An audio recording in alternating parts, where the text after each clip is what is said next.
Professor Emerentia Du Plessis.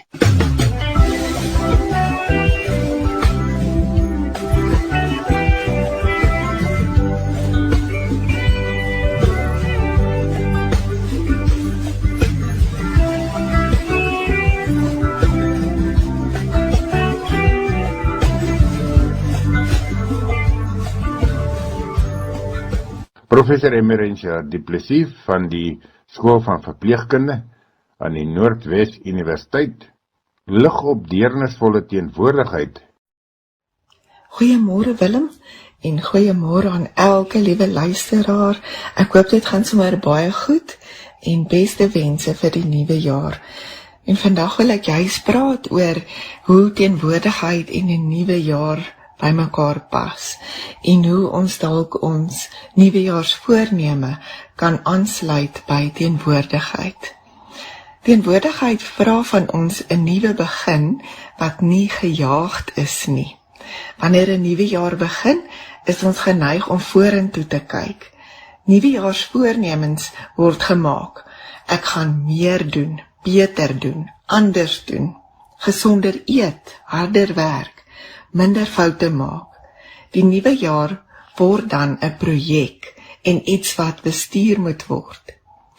Maar wat as die nuwe begin wat ons soek, nie begin by doen nie, maar by wees?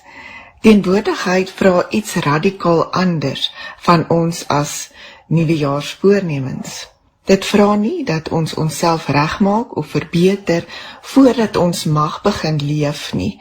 Dit vra dat ons aankom, hier en nou, net soos wat ons is. Andries Baart in sy werk oor die presensiebenadering herinner ons dat ware teenwoordigheid nie eerstens gaan oor iets om te doen of oor oplossings nie. Dit gaan oor bly, oor om by iemand te wees, sonder om hulle te verminder tot 'n probleem wat opgelos moet word. Teenwoordigheid sê, ek sien jou, ek is hier, ek loop nie verby jou, omdat jy my ongemaklik maak nie. Dit is 'n houding van aandag en respek, nie net teenoor ander nie, maar ook teenoor onsself. Karel Kostewijk beskryf teenwoordigheid as 'n praktyk wat jy in jouself ervaar, om met jou hele wese beskikbaar te wees, nie net met jou kop of jou woorde nie, maar met jou liggaam, jou asem, jou luister. Teenwoordigheid gebeur dan nie haastig nie. Dit gebeur wanneer ons ophou om baie take op een slag te probeer doen, veral wanneer dit gaan oor mense se pyn, met ons eie emosies en met die oomblik waarin ons leef. En dit is dalk presies wat die nuwe jaar van ons vra. Nie nog 'n lys van doelwitte nie, maar 'n nuwe verhouding met tyd. Is dit nie ongelooflike gedagte nie? Kom ek sê dit weer, 'n nuwe verhouding met tyd. En dan word teenwoordigheid 'n etiese en 'n geestelike keuse, om nie weg te beweeg van wat broos of stadig of onseker is nie. Teenwoordigheid beteken om nie dadelik te probeer verduidelik of regstel of verbeter nie. Dit beteken om ruimte te maak vir dit wat is, voordat ons besluit wat ons moet doen, of wat dit moet word. In die konteks van 'n nuwe jaar is teenwoordigheid 'n uitnodiging om anders te dink as die hoofstroom. Want die wêreld sê, begin vinnig, wees produktief, wees beter as verlede jaar. Terwyl teenwoordigheid sê, begin deur te luister, begin deur te voel, begin deur hier te wees en verhouding te bou. Wat as ons nuwejaarsvoorneme vanjaar nie is om meer te bereik nie, maar om meer teenwoordig te wees? Meer teenwoordig in gesprekke, om werklik te hoor wat gesê word, en ook wat nie gesê word nie.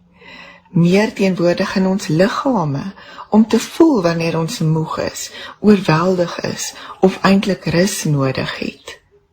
Meer teenwoordig in verhoudings, sonder om mense te sien as projekte wat reggemaak moet word. En dan beteken teenwoordigheid nie passiwiteit nie. Dit is nie onverskilligheid of apatie nie. Inteendeel, dit verg moed. Dit verg dat ons by pyn bly, sonder kits antwoorde. Dat ons by onsekerheid bly, sonder om dit toe te plak met clichés. Dat ons by onsself bly, selfs wanneer ons nie hou van wat ons daar kry nie. 'n Nuwe begin, gesien deur die lens van teenwoordigheid, beteken dus nie, ek los die ou ek agter nie. Dit beteken eerder, ek bring my hele ek saam, ook dit wat nog onvoltooid is.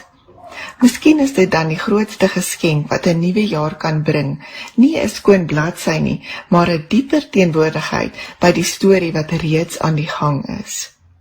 As ons vanjaar iets wil voorneem, kan dit dalk iets wees soos om stadiger te luister, om minder vinnig te oordeel, om nie weg te beweeg wanneer dinge ongemaklik raak nie, om teenwoordig te wees by mekaar, by onsself, by hierdie oomblik. Want soms is die mees lewensveranderde nuwe begin nie een wat ons beplan nie, maar een waarin ons eenvoudig aankom. Mag jy 'n heerlike week van teenwoordigheid en rustigheid ervaar en mag jy ervaar dat hierdie dieper wees vir jou baie vreugde bring. Tot 'n volgende keer. Totsiens.